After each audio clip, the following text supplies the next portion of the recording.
బెల్లంపల్లి మున్సిపాలిటీలో చూస్తే ఎట్లా ఉందంటే అంగట్లో అవ్వంటే ఎవరికి విట్టారో బిడ్డ అనే సత్రంగా ఉంది. మరి ఈ కోనో కార్పస్ చెట్ల గురించి దాదాపుగా సంవత్సరం నుండి ఎన్ని వినతి పత్రాలు ఇచ్చినా కూడా ఈ కోనో కార్పస్ చెట్లు అనేది తీసివేయకపోవడం అనేది చాలా విడ్డూరంగా వింతగా ఉంది.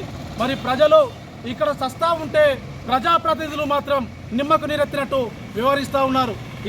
ఇక్కడ చూస్తే కలెక్టర్ గారికి కావచ్చు, మున్సిపల్ కమిషనర్ కావచ్చు, మరి పై అధికారులకు ఎన్నిసార్లు విన్నవించుకున్నా కూడా ఈ కోనో కార్పస్ చెట్లను మాత్రం తీసివేయడం అనేది ఇక్కడ జరుగుతలేదు. ఇక్కడ అడిగితే మున్సిపల్ కమిషనర్ కానీ చైర్మన్ కానీ అడిగితే ఈ కొత్త చెట్లు వచ్చినాక పాత చెట్లు తీసేస్తామంటున్నారు. ఈ పాత చెట్లు మరి ఈ కోనో కార్పస్ చెట్ల వల్ల శ్వాసకోశ సంబంధిత వ్యాధులు, అదేవిధంగా భూగర్భ జలాలు ఎండకపోయే అవకాశాలు ఉన్నందున ఈ చెట్లను వెంటనే తీసివేయాలని చెప్పేసి ఎంసీపీఐ పార్టీ డిమాండ్ చేస్తూ ఉన్నాం.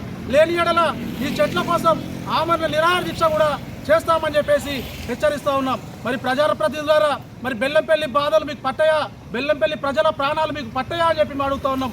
బెల్లంపల్లి ప్రజల ఓట్లతో గెలిచిన ప్రజాప్రతినిధులు ప్రతి ఒక్కరు కూడా స్పందించి ఈ యొక్క కోనో కార్పస్ చెట్లను వెంటనే తీపించాలని చెప్పేసి ఎంసీపీఐ పార్టీగా మేము డిమాండ్ చేస్తూ ఉన్నాం.